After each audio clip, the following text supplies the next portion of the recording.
MJ, Brian Phillips, Big Blue USU Aggie News. How did it feel getting your first career start back in your home state in an Aggie uniform? Yeah, it felt amazing. I haven't had this feeling since high school. I think the best feeling about it is knowing that I can play with my family there on the stands. So it was a great feeling.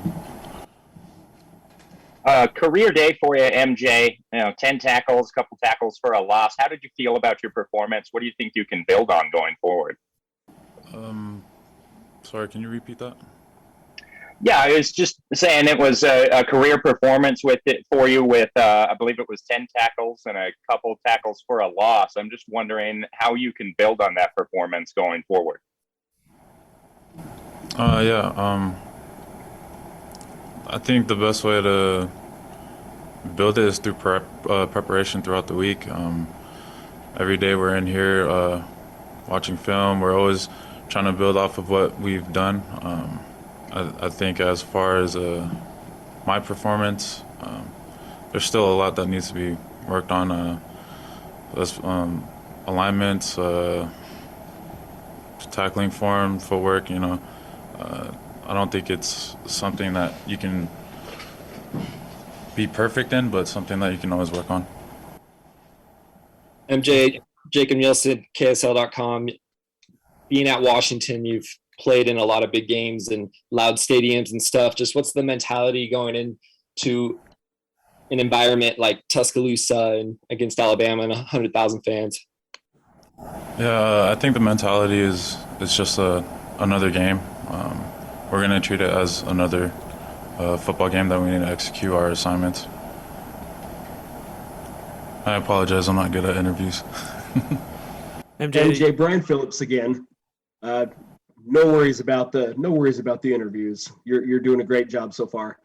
Anyway, talk briefly about what adjustments were made in between quarter one, where I believe you gave up somewhere near 150 rushing yards, and in between quarters 2 and 4, they only run for about another 60 to 70 yards.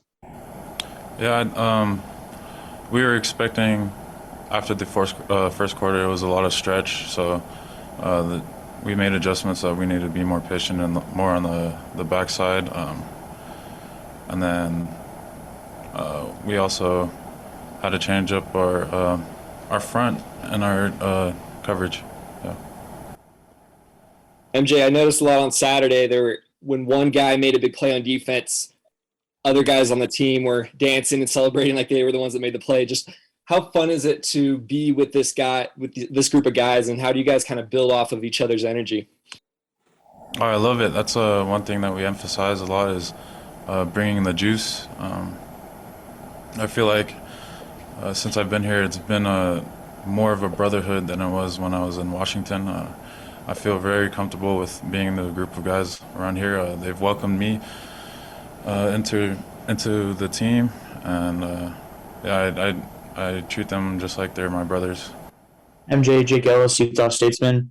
You kind of touched on it a little bit, but your first game in Maverick Stadium, kind of more, what was your impression of, the herd, the fans, the environment at Maverick Stadium? And how did it compare to, UW and some other places you played?